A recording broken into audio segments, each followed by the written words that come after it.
Boa noite, meus amigos de Goiânia, de Goiás, de todo o nosso estadão.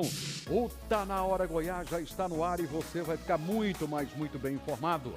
Ótima semana para todos os nossos telespectadores. Vamos juntos até às 19 horas e 20 minutos, com muita informação, entrevistas e tem também as do meio artístico brasileiro, não se esqueça.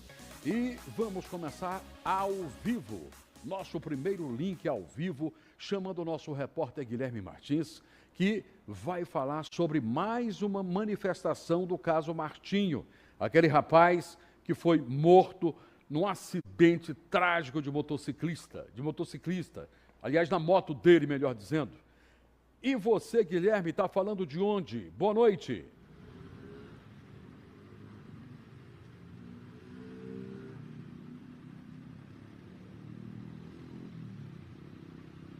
Olá, Sandes, uma boa noite para você, a todos de casa. Sandes, nós falamos ao vivo aqui da região do Jardim Presidente, em Goiânia, onde daqui a pouco acontece mais uma manifestação dos entregadores por aplicativo cobrando por justiça pela morte do Martinho Douglas. Ele que tinha 34 anos, acabou morrendo nesse acidente que aconteceu há cerca de 2 semanas, na região da Avenida Perimetral Norte. O Martinho, ele que acumulava várias funções, né, era DJ, entregador por aplicativo, mecânico, acumulava essas funções como forma de ajudar a sustentar ali dentro de casa. Essa manifestação, ela vai acontecer daqui a pouco, os motociclistas, eles estão começando a chegar, Santos, e a gente vai dar sequência ao acompanhamento dessa manifestação, porque casos como o de Martinho têm se somado aos casos como o da Raíssa, como do Pedro Lucas e também do Clenilton Lemes e tantos outros que têm sido vítimas, entregadores por aplicativo, pessoas inocentes que têm sido vítimas desse trânsito violento aqui em Goiânia. Os entregadores por aplicativo estão aqui neste momento organizando essa manifestação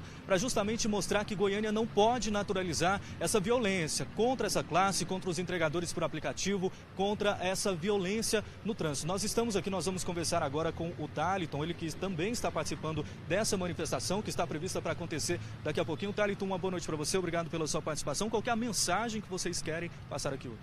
Justiça, né? Porque era um rapaz de bem, né? Trabalhador. E a gente não quer que vire mais uma estatística, né? Só mais uma vítima do trânsito. A gente quer cobrar justiça realmente, né? Que não seja mais uma vítima. E até quando vai ser isso? Até onde vai parar isso, né?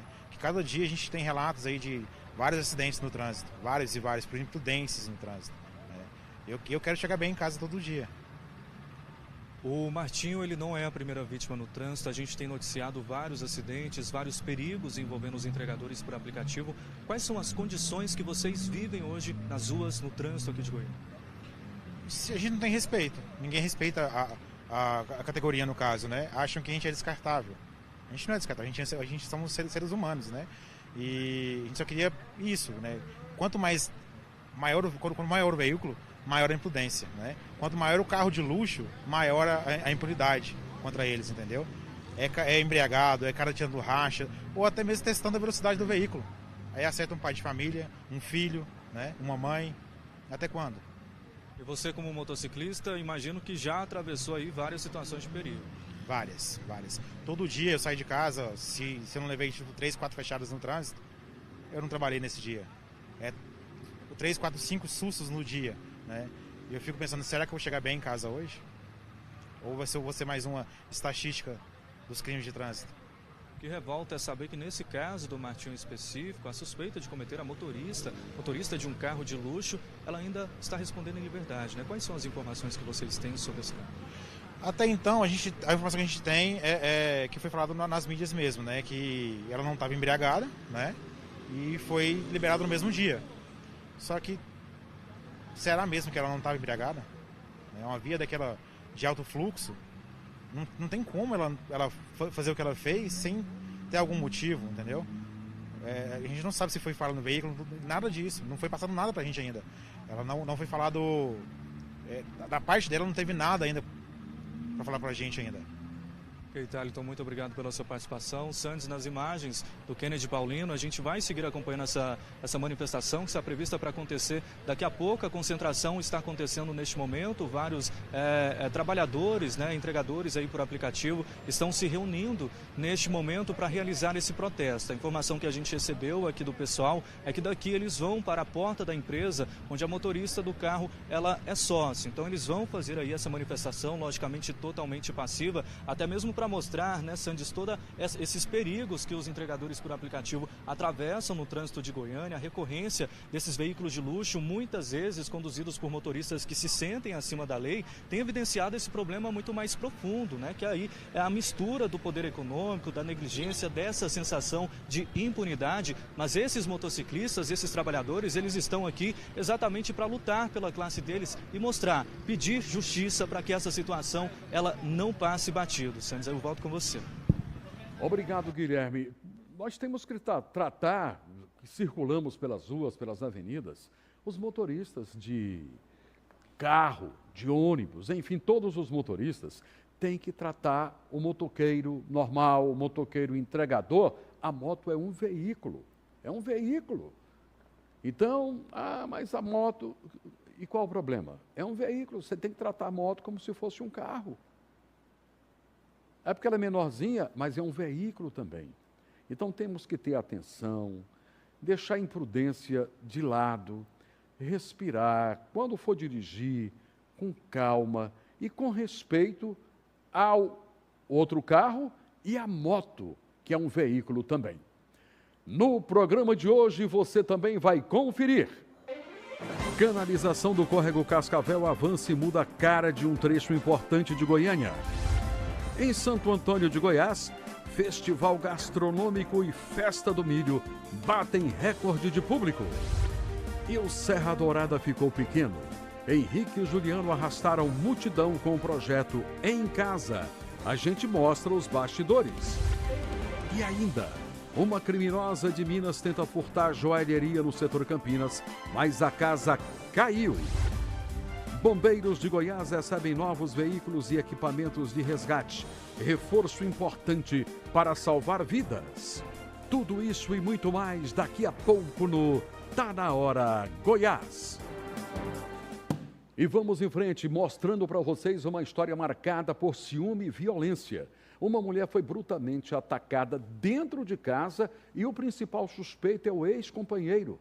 A filha do casal conta os momentos de terror vividos pela família. Confira agora todas as informações desta notícia com Guilherme Martins.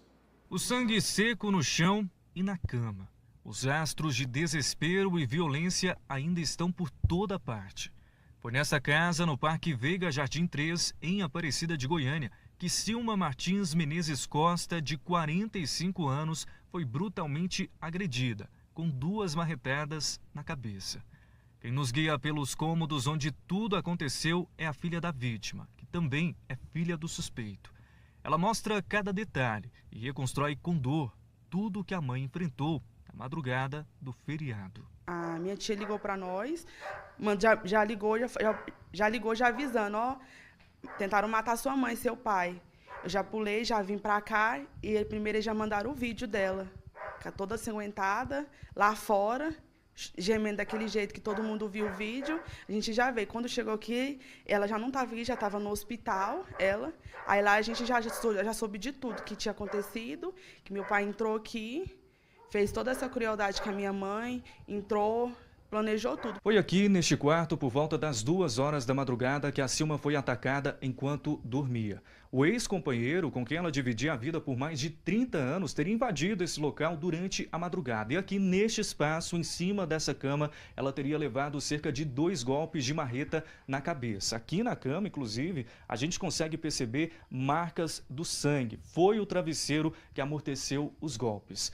Na casa ao lado, o celular da prima da Rafaela despertou nesse mesmo horário, por volta das 2 horas da madrugada, e ela chamou o pai, dizendo que havia alguém pedindo socorro. Quando o pai dela passa pelo corredor, ele percebe que quem estava precisando de socorro era a própria Silma.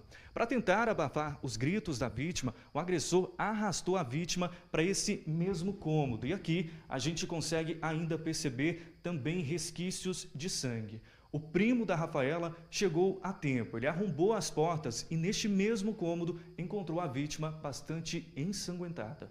Ela foi levada às pressas pela família até o Hugo, em Goiânia, onde permanece entubada em estado grave, à espera de uma cirurgia. Ela está em estado assim, ela está em estado, o estado dela é grave, mas ela está instável. Ela ontem, o meu primo e minha tia entrou dentro do hospital, viu ela. Eles perguntou como é que ela está, ela respondia com a mão, só respondia com a mão, porque ela ainda está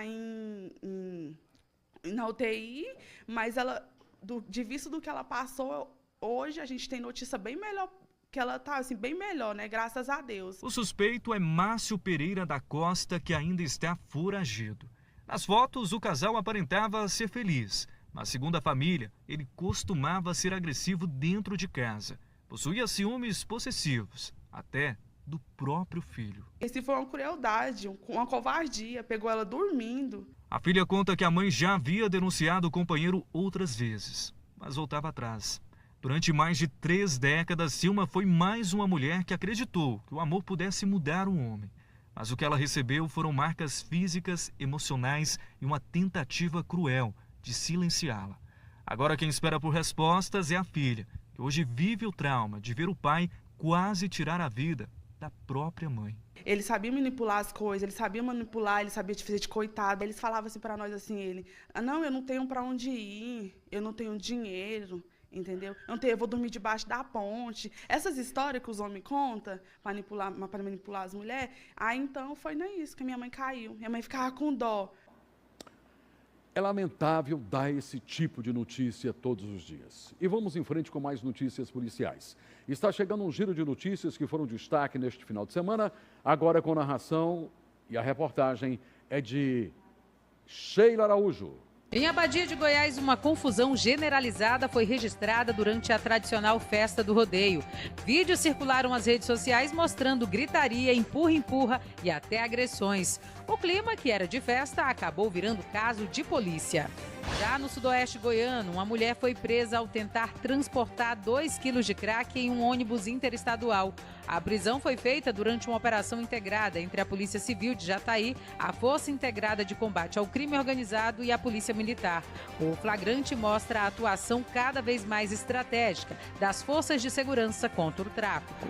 Em Goiânia, uma situação revoltante ocorreu no condomínio Buriti Sereno. A porteira do local foi agredida verbal e fisicamente pela síndica e pelo filho dela enquanto trabalhava. A polícia militar foi acionada, mas os policiais também foram desacatados pelo agressor. O caso gerou revolta entre os moradores e funcionários do condomínio. Em Anápolis, 2 adolescentes provocaram um acidente violento no cruzamento das ruas Bahia e Paraíba. Eles estavam em alta velocidade numa motocicleta e ignoraram a placa de pare, colidindo com o carro. O impacto foi tão forte que ativou o airbag e arremessou os 2 menores no chão. Um ficou levemente ferido e o outro foi hospitalizado. A PM investiga o caso. Na GO 164, entre Araguapaz e Faina, um trágico acidente envolvendo 3 caminhões tirou a vida de 3 pessoas na manhã do último domingo. A colisão foi tão severa que interditou a rodovia por horas. A causa do acidente ainda está sendo investigada. Nossos sentimentos às famílias das vítimas. E vamos de notícia ao vivo com o nosso repórter Elia Júnior. O assunto agora é sério. Câmara Municipal de Goiânia. É política? Não. O assunto é outro. E quem traz todos os detalhes ao vivo, até com o vereador Sargento Novandi ao seu lado, é o nosso repórter Elias Júnior. Oi, Elias. Boa noite. Muito boa noite para você, Sandy Júnior, toda a audiência do nosso Tá Na Hora, pois é, confusão hoje na Câmara Municipal aqui da nossa capital, por volta de meio-dia, como você disse, nós estamos aqui ao lado do vereador Sargento Novandi, porque a confusão envolve o chefe de gabinete dele. Confusão essa com o procurador-geral da Câmara Municipal aqui de Goiânia. O procurador da Casa, Kowalski Ribeiro. Ele teria apontado uma arma para o chefe de gabinete do vereador Sargento Novandir. Está aqui ao meu lado, vereador. Vereador, boa noite. O que aconteceu? Foi no estacionamento? Foi por causa de vaga? Qual foi o relato que o servidor que serve lá no seu gabinete, o seu chefe de gabinete, relatou para o senhor que inclusive acionou a Polícia Militar? Conta os detalhes para a gente. Boa noite. Boa noite, Elias Júnior. Eu estive na Câmara Municipal hoje, estacionamos do lado do transporte, onde tinha uma vaga do Procurador-Geral da Câmara Municipal de Goiânia, o senhor Kowalski. No momento que estacionamos, só paramos para fazer uma troca de um veículo.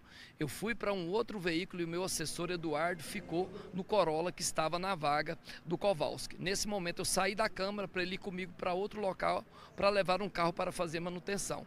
O Kowalski chegou, segundo os relatos e imagens que a gente tem, parou na traseira do Corolla, não deixando o Corolla sair. No mesmo momento, o meu chefe de gabinete foi até ele, ali dentro do carro embarcado, pediu para ele dar uma rezinha para tirar o Corolla, mas ele estava extremamente nervoso, começou a xingar e desacatar o meu chefe de gabinete. Momento esse também que ele pegou a arma de fogo, apontou no peito do meu chefe de gabinete, Sérgio Dornelles, e o Sérgio ficou totalmente apavorado. Felizmente chegou o outro assessor meu, o Eduardo, que estava no carro, e os guardas civis metropolitanos que ali trabalhavam. Seguraram ele e acalmou os ânimos, que no meu entendimento, se não tivesse tido alguém para interceder naquele momento, ele poderia ter atirado, segundo o relato dos guardas e também do meu chefe de gabinete assessor. Então ele poderia ter saído lá de baleado e poderia ter acontecido uma tragédia na Câmara Municipal de Goiânia. E é muito importante ressaltar que não houve uma confusão, uma discussão. O meu chefe de gabinete foi lá pedir para ele só dar uma ré no carro. Ele que partiu com essas ofensas. E também é bom ressaltar que anos atrás ele teve um problema com a vizinha dele, com uma mulher, e disse que queria dar um tiro na cabeça da mulher. Ou seja, puxando a ficha dele, nós vimos que ele não tem um currículo, ele tem uma ficha extensa criminal. Me assusta muito o que ele fez hoje, porque se partisse de um criminoso na rua, uma pessoa que não teve oportunidade, uma pessoa despreparada, não daria ainda para entender, mas daria para explicar. Agora, partindo de uma pessoa do nível que ele tem, cometer um crime tão absurdo desse me deixou chocado. Vereador, na Câmara Municipal tem o trabalho ali da GCM, que cuida da segurança, inclusive também tem um trabalho muito ostensivo. Qual foi a necessidade de acionar a Polícia Militar? Graças a Deus os guardas civis metropolitanos chegaram a tempo e eu posso dizer até que salvou a vida do meu chefe de gabinete. É muito importante nós termos a guarda lá para esses tipos de momentos que podem acontecer na Câmara Municipal de Goiânia.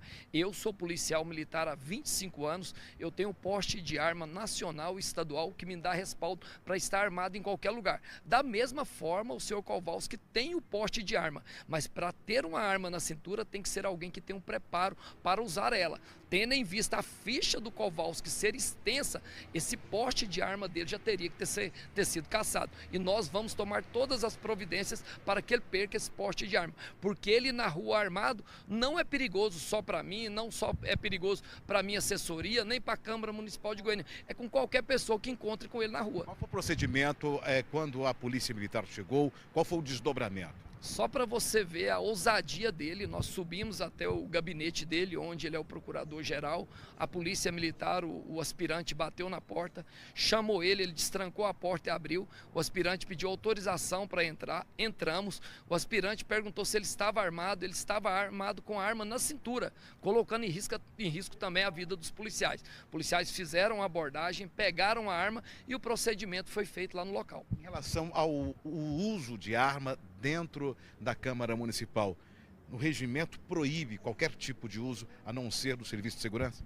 Foi promulgada uma lei que proíbe o uso de arma de fogo na Câmara Municipal de Goiânia, que eu até contestei ele por eu ter um porte de arma federal e estadual. Mas nós temos que verificar realmente isso, porque nós temos que saber quem está com arma de fogo. Eu, dentro da Câmara Municipal de Goiânia, anos atrás, identifiquei um criminoso lá dentro das repartições da Câmara, esperei ele sair da Câmara Municipal de Goiânia, abordei ele na Avenida Goiás, não tinha certeza que era um criminoso, que eu já tinha visto ele cometendo crime, mas era foragido da justiça, estava na Câmara Municipal de Goiânia. O policial policial tem que estar armado 24 horas por dia para defender a sociedade e para nos defender também. Agora nós temos que saber quem tem o direito de usar a arma de fogo e quem tem o preparo. Foi provado que o Kowalski é um despreparado. Obrigado, vereador, pela participação e informações aqui no Tá Na Hora. A nossa produção tentou entrar em contato com o procurador, mas não teve retorno. A Câmara Municipal aqui de Goiânia emitiu uma nota informando que está colaborando junto às autoridades competentes para o inteiro esclarecimento dos fatos em apuração.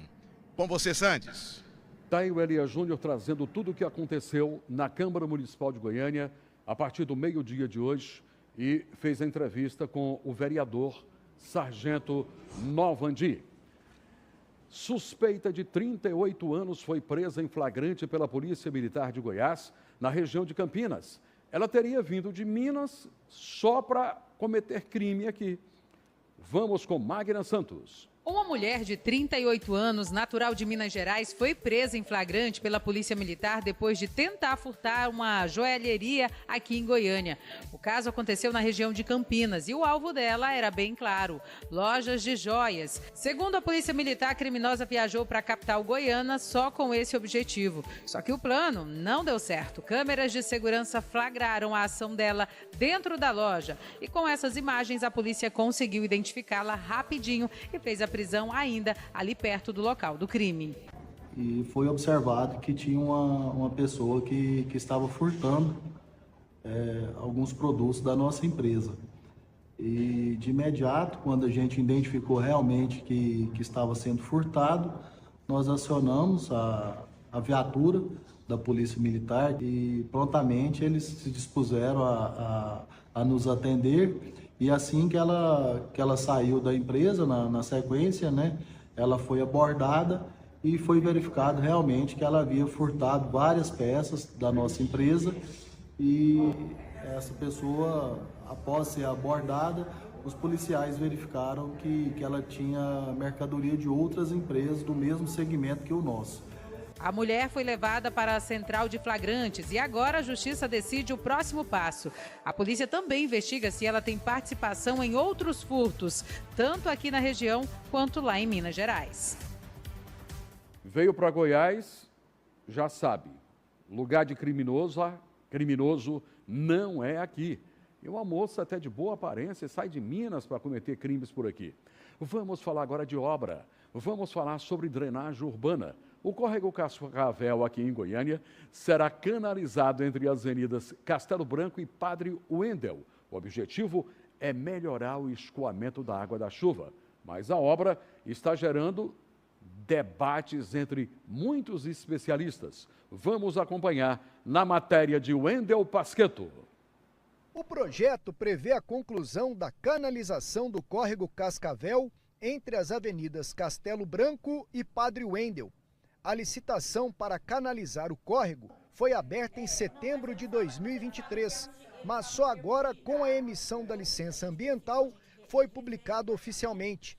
A proposta é conduzida pela SEMAD, Secretaria de Meio Ambiente e Desenvolvimento Sustentável, do Governo Estadual, e será executada pela CEINFRA, Secretaria de Infraestrutura Urbana, da Prefeitura de Goiânia, com um custo de R$30 milhões. A Caixa, ela disponibiliza o recurso e a gente faz o processo de licitação. A partir da ganhadora, a gente dá a ordem de serviço, fiscaliza, terminando a gente dá o termo de recebimento provisório e depois o termo de recebimento definitivo, como todas as obras que são feitas de forma terceirizada pela CEINFRA. E ela está em que etapa a licitação? Ela já está na etapa de abertura de propostas. De acordo com a superintendente da CEINFRA, o objetivo da obra é aumentar a capacidade de escoamento e melhorar a urbanização da região. Nesse primeiro momento, para que a gente não perca esse dinheiro, esse repasse federal, a gente vai fazer apenas a canalização. Mas a canalização do córrego Cascavel tem provocado debates. Afinal, Goiânia convive com situações críticas após obras semelhantes. Um exemplo, a Marginal Botafogo, um local marcado por enchentes, desabamentos e prejuízos. A cada temporal, a água extravasa, invade as pistas, para o trânsito e coloca vidas em perigo. Por isso, especialistas alertam, sem planejamento e estudos aprofundados, o risco é repetir erros. Segundo o geógrafo e gestor ambiental Juliano Cardoso, a obra de canalização do córrego Cascavel deve ser amplamente discutida, já que Goiânia tem enfrentado problemas de drenagem graves, com o aumento da impermeabilização do solo, prejudicando o escoamento da água da chuva. É preciso se aprofundar no assunto, não ignorando os estudos técnicos, para que se possa entender todo esse sistema de drenagem e que nós não façamos apenas obras para corrigir ou atender momentaneamente, pois lá na frente se terá problemas novamente e é o dinheiro do contribuinte que vai sendo muitas das vezes lapidado. Responsável pelo monitoramento dos pontos críticos de alagamento em Goiânia, a Defesa Civil também destaca que estudos sobre eventos climáticos extremos, que têm sido cada vez mais frequentes, devem ser levados em consideração para a execução da obra no córrego Cascavel. Esse estudo ele é abrangente, ele trata da infiltração, ele trata da segurança, inclusive até com alguns processos de desapropriação em alguns pontos, mas deve ser concluída a canalização para que nós não tenhamos uma grande dissipação de energia em alguns pontos dessa água, onde ela causa um processo erosivo, causando sim risco àquela população que mora ali nas margens desse córrego Cascavel. A CEINFRA garante que o impacto da obra tem sido discutido com autoridades em meio ambiente. A gente observa todas as normas e, inclusive, essa canalização ela é requerida justamente pelos órgãos ambientais até para dar maior segurança, porque você tem construções muito próximas ali ao leito do córrego. A canalização do córrego Cascavel ainda não tem data para começar, mas o que se espera é que aconteça de forma sustentável. Essa saída sustentável ela vai justamente num trabalho conjunto envolvendo o ICMBio, envolvendo o IBAMA, envolvendo as faculdades, né, as universidades de biologia, de ecologia, de agronomia, também o CREA, o CAL, a engenharia. Para quê? Para que nós possamos também fazer com que esses mananciais não sejam simples escoadores de água. Eu não sou nenhum técnico na área, não sou engenheiro, mas leio muito a respeito. Claro que tem contestação, tem, mas canalizar um córrego, a tendência é melhorar. Pior do que está, não fica. Está chegando mais uma notícia ao vivo aqui no nosso Tá Na Hora Goiás. Motoristas escapam de incêndio em veículo aqui em Goiânia e também na rodovia GO 070. O repórter Elias Júnior, ao vivo, traz todos os detalhes desta notícia. Vamos lá, Elias. Sérgio Júnior, um verdadeiro Deus nos acuda. Duas ocorrências, duas situações que chamaram bastante atenção. A primeira a gente destaca no Jardim Goiás, em plena Jamel Cecílio, Sandes. Horário ali, ó, de muito movimento na Jamel Cecílio, próximo aí do almoço, final da manhã. Movimentação aí prejudicada, mas graças a Deus sem feridos. O carro consumido aí por chamas, correndo um grande risco aí, ó, levando risco para as edificações, veículos aí bem próximos de onde esse carro acabou pegando fogo. Graças a Deus, como eu disse, sem vítimas. Ninguém saiu ferido, tumultuou o trânsito na Avenida Jamel Cecílio, realmente botou em risco, não deixa de colocar em risco também outros automóveis que estavam aí perto e também as edificações, as pessoas que estavam trabalhando no Jardim Goiás no momento dessa ocorrência. O outro caso foi na GO 070, muito próximo do Hospital de Urgências Governador Otávio Lage de Siqueira. GO 070, um outro veículo também foi completamente consumido pelas chamas. Corpo de Bombeiros, mais uma vez, agindo ali, claro, foi chamado para evitar com que esse incidente pudesse se desdobrar em outras situações mais graves. Então, GO 070 e a Avenida Jamel Cecílio, dois veículos que acabaram pegando fogo no início dessa semana aqui na capital, Sandes. Tá aí, Elias, muito obrigado pela informação. Enfim, como você mesmo informou, os dois casos aconteceram aqui em Goiânia, porque lá na GO fica bem pertinho do hospital, que é o hospital que fica na região noroeste, dentro de Goiânia. Bom, neste final de semana, em Santo Antônio de Goiás, aconteceu a Festa do Milho e o Festival Gastronômico do Cerrado. Vamos conferir. Quem traz todos os detalhes dessa festa deliciosa é Magna Santos.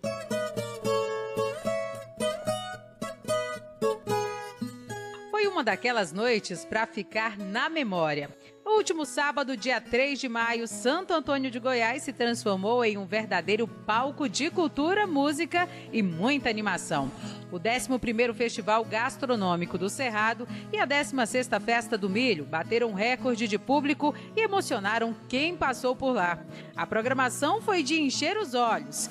Teve show com o cantor Caio Martins. A energia foi contagiante de João Bosco e Gabriel e muitas outras atrações. O palco também recebeu autoridades importantes como o presidente da Assembleia Legislativa, o deputado Bruno Peixoto, o deputado estadual Coronel Adailton, além do prefeito Kleber Freitas, a primeira-dama Bruna Capone. Foi uma noite de união, alegria e valorização da cultura local. Santo Antônio de Goiás mostrou que sabe fazer bonito.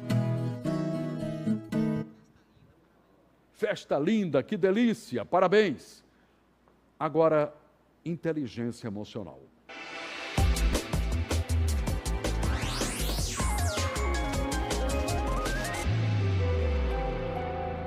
Como a empatia e o apoio emocional podem proteger nossos jovens da radicalização online? Depois da tentativa de atentado frustrado no show de Lady Gaga, no Rio, no último sábado, esse debate ganha ainda mais força. E quem está aqui ao vivo para falar sobre este assunto, que é muito importante, é a nossa psicóloga Adriana Sodré. Boa noite, Adriana. Boa noite, Sandy. Tudo bem? Tudo bem. Boa noite, pessoal de casa. Para que a gente consiga trazer esses jovens para perto da gente, é com acolhimento, é com empatia e com conexão dentro de casa. Então, já começa aí, os jovens ficam o tempo todo no telefone, a gente chega em casa depois do trabalho, então eles mexendo no telefone, e assim, ali tem coisas boas, mas também está muito suscetível que eles que acabam acessando coisas horríveis, que principalmente algumas redes sociais não tem filtro, né? Então, se eles estão passando por uma idade aí com muita informação e muito hormônio ali misturado, muitas vezes eles não sabem o que estão sentindo. Então, é dentro de casa que a gente precisa trabalhar com os nossos jovens. A gente precisa ensiná-los o que está sentindo, como que ele está sentindo, o que aconteceu, como lidar com aquela situação. Então, é importante, por exemplo, você que trabalha o dia todo, chega em casa à noite, tira esse tempinho para ficar com seu filho, proíbe celular, fala assim, ó, vamos agora aqui trabalhar juntos, vamos ajudar a montar uma mesa de janta, vamos sentar para comer, sem televisão, sem telefone, e ele se perguntar como é que foi seu dia, né? O que você fez, o que você mais gostou, o que você menos gostou, deixar com que ele se expresse. Muitas vezes a gente vai ouvir coisas que a gente não gosta, a gente vai ouvir gírias que a gente não gosta, mas ali você consegue ir moldando, não proibindo. Sempre que seu filho falar a verdade, esteja com ele, parabenize a verdade, não brigue, porque senão ele vai acabar não contando. E você vai ser o maior exemplo para o seu filho. Então, precisa aí fazer com que ele se coloque no lugar do outro, quando ele falar alguma coisa que ele fez no colégio. Então, assim, acolhimento, empatia é super importante. Enfim, o celular chegou para modificar o mundo para o bem, mas infelizmente também para o mal. Exatamente, Sandy. Eles têm acesso a tudo, né? É muito difícil. Tem, inclusive, uns aplicativos que dá para a gente gerenciar o que as crianças estão assistindo, que é super importante isso. Adriana, você deu o recado, falou tudo, disse tudo. Muito obrigado e até a próxima. Eu que agradeço e até a próxima. Uma ótima semana. É isso aí. Daqui a pouquinho nós vamos ter com Sheila Araújo as quentíssimas do meio artístico brasileiro. A Sheila vai falar de tudo dos bastidores do grande show que aconteceu no último final de semana aqui em Goiânia, de Henrique e Juliano, e muito mais. Não percam, porque agora vai ter também o nosso quadro de solidariedade. Nossa, ela está querendo um curso para o marido. Ela quem é? Adriana Petri. Vai pedir para o maridão Lucas um curso. Ele quer um curso muito bom, hein? Quer aprender a consertar computador e também celular. Todo mundo tem celular, quase todo mundo tem computador, vai ganhar uma boa grana, se Deus quiser. Agora tem o nosso quadro Saúde é o que interessa.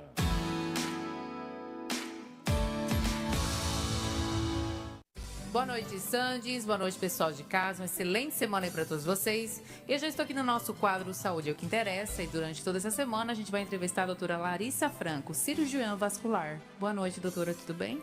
Boa noite, Lise. Boa noite, Sandes. Boa noite, telespectadores. Vamos bater um papo aqui hoje, né, sobre lipedema, varizes e coisas associadas à cirurgia vascular. Doutora, para começar, como diferenciar lipedema de obesidade? Então, Liz, é muito interessante essa pergunta, porque o que acontece? O lipedema, assim, está sendo muito falado porque, na verdade, é uma doença, de certa forma, nova. Ela entrou no CID, que é a classificação de doença, há apenas 2 anos. Antigamente, ela era uma subclassificação da obesidade, porque, na verdade, cerca de 80% dos pacientes com lipedema, eles também são portadores de obesidade. Porém, o padrão de depósito de gordura corporal, de sintomas como dor, edema, inchaço, difere um pouquinho da obesidade. Então, não são sinônimos, não é a mesma doença. E o lipedema, ele pode piorar, no caso, se a pessoa estiver fazendo atividade física? De jeito nenhum. Na verdade, a atividade física ela é recomendada para o paciente portador de lipedema, desde que seja supervisionada. O paciente com lipedema é um paciente que ele precisa fazer atividade física. Por quê? Ele tende a perder grupamento muscular. Acontece que a gente chama de sarcopenia. Então, a atividade física, principalmente a musculação, é muito importante para esse paciente. Musculação, pilates, natação, hidroginástica são exercícios excelentes para o paciente que é portador de lipedema. Porém, atividades de alto impacto, exemplo, corrida, jump, pular caixa, coisas que geram alto impacto, principalmente nas articulações do joelho, isso não é recomendado, porque o paciente com lipedema, dependendo do estágio que a doença pode se estar, ele tende a ter algum problema articular no joelho, o que pode prejudicar a doença. Muito obrigada, Sandes, é com você, até amanhã. Muito obrigado, Liz, e até amanhã. E agora vamos trazer o nosso quadro de solidariedade. Eu estou aqui todos os dias para realizar o seu sonho. Está aqui o nosso endereço, é por sorteio, mas você pode escrever. Tá na hora goiás@tvsd.com.br. Sandy Júnior, amigo da gente, eu sou Adriana Petri, tenho 28 anos e escrevo para o teu quadro de solidariedade para você realizar o meu sonho. Eu quero fazer um pedido muito especial, que é um curso de montagem e manutenção, ou seja, é para aprender a consertar computador, notebook e celular. Quem está precisando desse curso é o meu marido Lucas Pessoa dos Santos. Ele tem 27 anos e é autônomo e gostaria muito de mudar de profissão.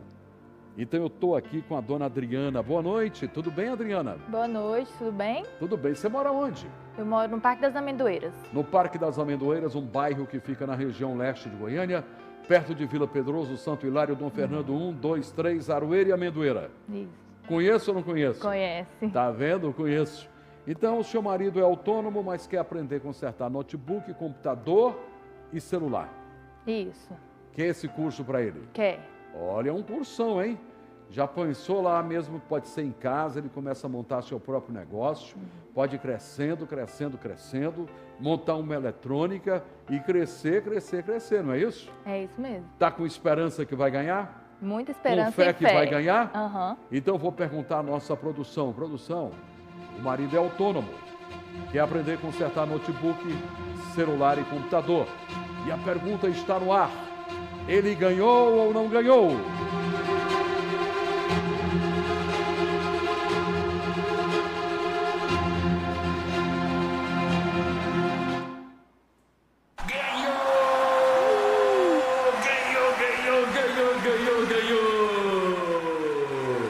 Um presentão da Rede Clique Cursos. Quem vai falar de lá é a Maria Clara. Alô, Maria! Olá, pessoal. Boa noite. Aqui é a Maria Clara, da Rede Clique Trindade. E hoje estamos aqui para parabenizar o Lucas Pessoa, que pediu o nosso curso de montagem e manutenção de computador, montagem e manutenção de notebook e o conserto de celular. E ganhou também o nosso curso de informática completa. A Rede Clique são 11 unidades, sendo 7 unidades aqui no estado de Goiás e 3 unidades no estado de Tocantins. E você, telespectador, que tem vontade de ganhar um desses brindes e se profissionalizar conosco, estamos com uma promoção, todas as unidades este sábado, todos os nossos cursos com 50% de desconto. Isso mesmo, entre em contato com o número aqui embaixo e garante já a sua vaga. É isso aí, Maria Clara, muito obrigado. Ao endereço, ao telefone, ao WhatsApp. Entre em contato e você vai ter descontos especiais por ser telespectador do nosso programa. Muito obrigado a Maria Clara e todos da Rede Clique. E você, Adriana, está feliz? Muito feliz. Maridão é autônomo, agora vai ter uma profissão definida. Graças a Deus. Aprender a consertar notebook, computador e celular. Celular. Quero agradecer a Ana Clara, da Rede Clique, e a você, Sander Júnior.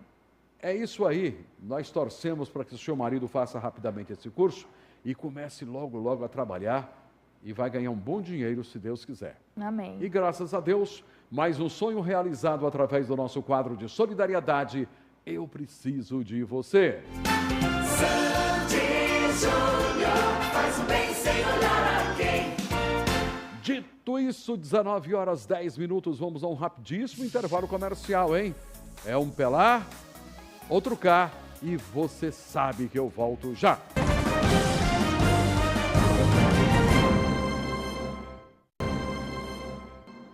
Foi rápido, voltamos e vamos trazer agora as quentíssimas do meio artístico brasileiro.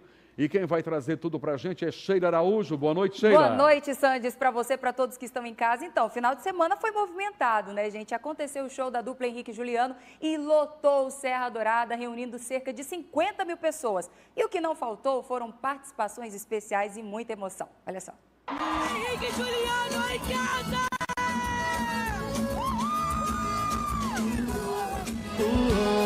E foi nesse clima de emoção e casa cheia que o coração de Goiás bateu mais forte no último sábado. Henrique e Juliano, uma das duplas sertanejas mais queridas do Brasil, subiram ao palco com o projeto Em Casa e fizeram história no estacionamento Serra Dourada, em Goiânia, com mais de 50 mil pessoas cantando em coro cada sucesso da dupla. O público chegou cedo, animado e preparado para viver uma noite inesquecível.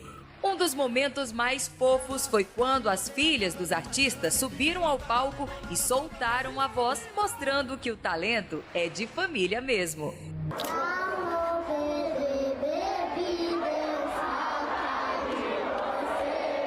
E não parou por aí não. O show teve participações especiais e surpresas, como um paredão montado no palco que deixou todo mundo de boca aberta.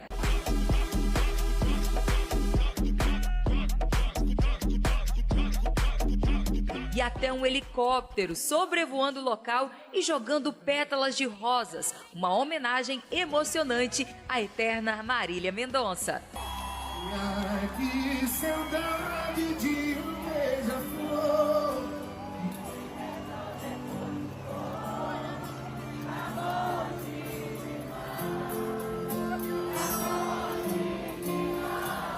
Cada música, cada pausa, os irmãos mostravam gratidão ao público e relembravam com carinho o começo da trajetória deles. Simples, humilde e com os pés no chão.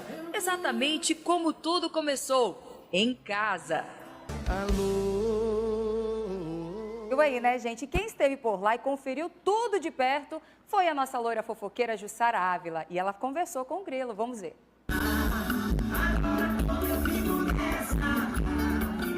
É o Grelo, ele que é sucesso fantástico, está virando um fenômeno no Brasil todo. Tudo bem? Boa noite. Boa noite, tudo bem com você? Cara, que felicidade estar falando com vocês, tá?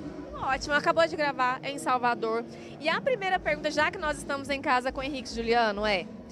Teve vários vídeos que rolaram que eles estavam ali assistindo de camarote e vibrando com energia que eles não dispensam com qualquer pessoa. Como é pra você ter padrinhos, né? Que estão ali sempre torcendo o desejo de tantos, por tantos. Cara, pra mim é genial. Minha amizade com o Henrique e Juliano começou lá no começo, quando eu tava compondo ainda, quando eu mandei a primeira música minha gravada por eles, que foi A Volta por Baixo. De lá pra cá a gente pôde se conhecer, aproximar, viu que as ideias batiam muito, que a nossa vibe, nossos ideais, nosso caráter, né, nosso estilo de vida batia muito. Falei, cara, esses bichos têm que ser meu amigo, além de ser meus ídolos. Pra mim foi uma das melhores sensações, foi saber que os meus ídolos eram igual a mim, né, que tinha a minha energia. De lá pra cá criamos esse relacionamento incrível, inclusive o Grelo nasceu por causa deles. sempre foram o cara que incentivaram tanto, mano, começa a cantar. Eu falei, não, eu tô de boa cantando, compondo, vai cantar sim, você vai cantar. E eles viralizaram a música, tudo lá, virou aquilo lá. Você é de Anápolis, interior de Goiás, somos de Anápolis, né? E você falou que não larga a sua cidade por nada, tem ali a sua família, sua esposa. Como é que tá sendo o assédio? Porque, poxa, você tá viralizado, você tá sempre com os meninos. Como é que a esposa lida, você lida? Como é que tá o assédio? Cara, lidamos muito bem com isso, porque eu não sou um cara que priva muito a vida por isso. Eu acho que esse é o principal foco. É você estar no meio de pessoas, saber que as pessoas te amam. Tem gente que prefere a privacidade, eu prefiro estar ali no meio da galera mesmo, saber que é reconhecido.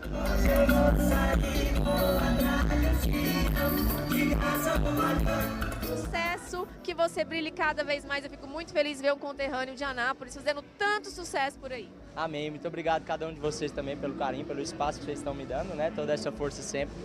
Né? Eu agradeço cada um de vocês, a vida de vocês, e agradeço cada um que está nos assistindo também. É graças a vocês que isso tudo vem acontecendo e vai ser sempre por vocês, tá? Isso é o grelo para vocês. É o grelo, né? E a Juju não perdeu tempo não, ela conversou também com a dupla Rayane e Rafaela. Confere.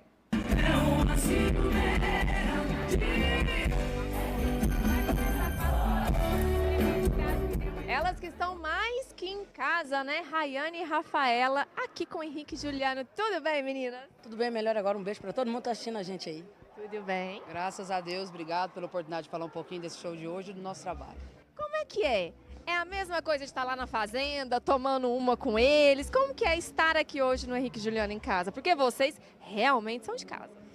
Mas aquele friozinho na barriga acontece demais, porque a responsabilidade é muito grande, a gente sempre fala isso. Acaba que já virou até um bordão quase, mas é porque cantar em casa literalmente tem um gostinho muito diferente.